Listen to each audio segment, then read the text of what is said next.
Alors, mesdames et messieurs, bienvenue à cette capsule Otiti. Aujourd'hui, nous allons parler de prendre soin de soi avant de prendre soin des autres.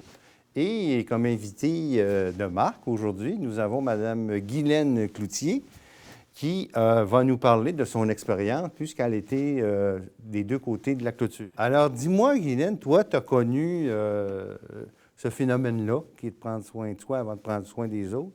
Est-ce que tu peux, avant, nous parler de ton parcours de professionnel? Oui, bien là, au départ, je suis une ex-ergothérapeute. J'ai été plus de 20 ans ergothérapeute dans divers milieux, dont en psychiatrie. Et j'ai eu le goût de voir de quoi ça avait l'air être l'autre bord de la clôture. Oui, Ça oui. fait que, non, j'ai été malade sur une assez longue période. Ça fait que j'ai connu c'est quoi être utilisatrice de services en santé mentale. Suite à ça, je me suis réorientée en étant intervenante dans un organisme communautaire en santé mentale. Et aujourd'hui, je travaille à l'EQRP. Oui. Je suis agent de projet et formatrice dans les volets rétablissement et père aidant réseau. Parce que je suis père aidante aussi comme formation. Fait que j'ai eu plusieurs chapeaux. D'accord. Et puis, raconte-moi, quand tu es intervenante, puis qu'on se donne beaucoup pour les personnes qu'on aide, ça arrive des fois qu'on s'oublie soi-même, hein? Oui, puis très souvent, si on pourrait dire. Puis je dirais pas juste comme intervenant, je dirais comme monsieur, madame, tout le monde, parce que c'est pas juste dans le réseau de la santé que le monde sont essoufflés. Je dirais même comme mère de famille, comme ça peut être le propriétaire de la résidence, les intervenants, les employés. Ça touche vraiment tout le monde, là, tout ce qui est dépression puis burn-out, là, c'est ce que j'ai vécu. C'est vraiment quasiment endémique. L'Organisation de la santé mondiale dit qu'en 2020, ça va être la deuxième cause d'absentéisme au travail. Ça fait qu'il y en a vraiment beaucoup autour de nous. Puis c'est vrai qu'on est comme pris là, dans tout l'engrenage, la routine, le travail, les tâches, puis on s'oublie très facilement, très, très, très facilement. Puis on le voit aussi de par ça fait plus qu'un an là, que je donne des formations, puis on voit que l'essoufflement là, au sein là, du milieu de la santé qu'on forme, là, ça fait que c'est important, là, c'est vraiment un thème qu'on discute là, durant ces formations-là, où ce que les gens se rendent compte qu'il y aurait peut-être des stratégies ou des façons là, à développer. Moi, je sais pas, là, je pourrais dire deux exemples là, que j'ai vécu, autant comme la personne qui est en arrêt de travail et qui a été mal reçue à son retour au travail.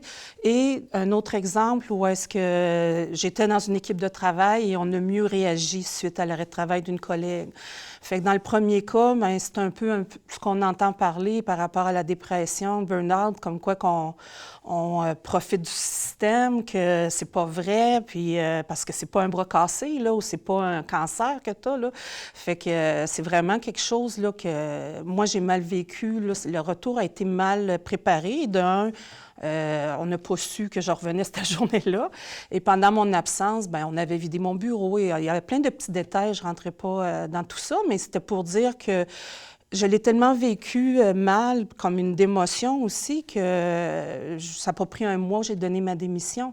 Parce que tu es stigmatisé, puis tu as l'impression que tu pourras pas, ça ne sera plus jamais comme avant.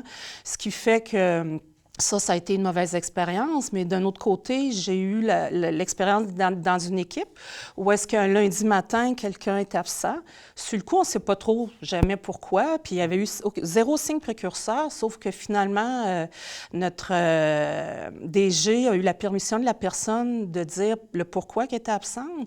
Et c'est devenu là, vraiment on avait à l'ordre du jour dans une réunion d'équipe là, d'autres choses qu'on a carrément tassées et ça a été le sujet, à savoir, wow, on ne l'a pas vu venir, celle-là. Là. On ne voudrait pas qu'il y en ait une deuxième, qu'un lundi matin ne rentre pas. Donc, qu'est-ce qu'on peut faire pour prendre soin de soi, chacun de nous, mais aussi prendre soin de soi comme équipe, entre nous.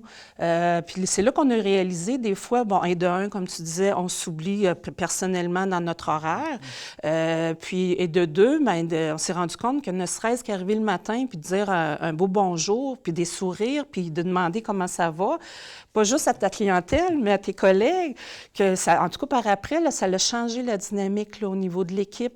C'est comme si on était plus aux aguets, là, pas dans le sens de surveiller, mais dans le sens de vérifier si la personne était bien.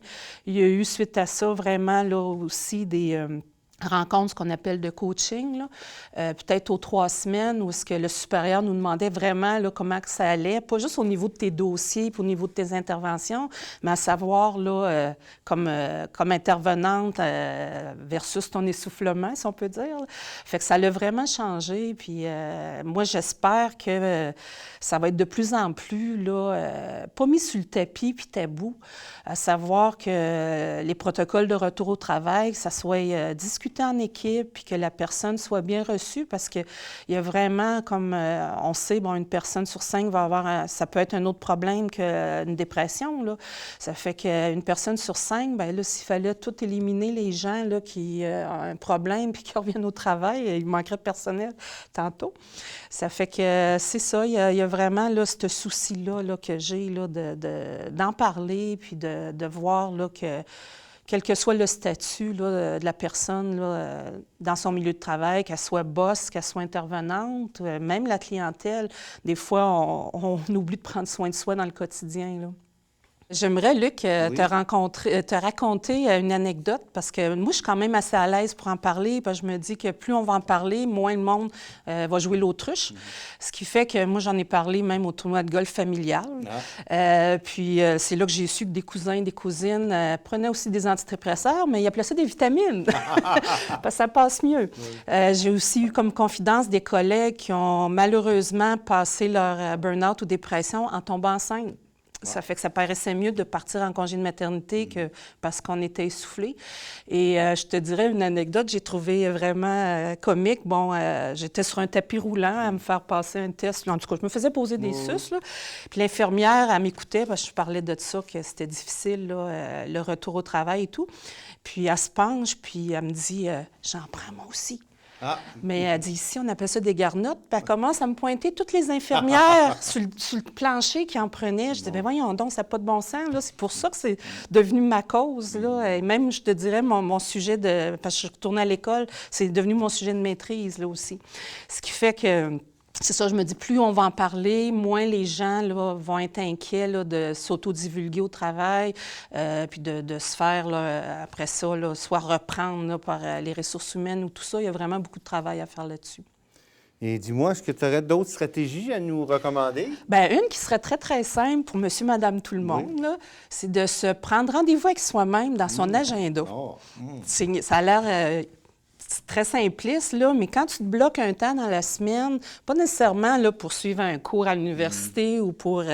vraiment, tu n'as rien, là, de telle heure à telle heure, puis que là, tu décides qu'est-ce qui me ferait plaisir dans cette heure-là. Si tu d'aller au cinéma, si tu d'aller marcher sur le bord du fleuve. Ça peut paraître simple, mais ça commence comme ça, là. Essayer de s'arrêter, là. Puis si je regarde juste avant, il y a quelques jours, il y avait un super coucher de soleil, là, qu'il y avait dans nos bureaux. Puis je suis allée arrêter mes collègues pour dire, hey, regardez à travers la fenêtre comment c'est beau, tu sais. À un moment donné, décrocher là, un peu, d'être toujours là, à la tâche. Puis comme je disais plus tôt, bien, en équipe, que ça devienne un sujet de discussion, là, la santé mentale de tous, comment on peut la préserver, puis comment on peut, là, justement, là, s'entraider là-dessus là, pour mieux, justement, là, travailler avec notre clientèle.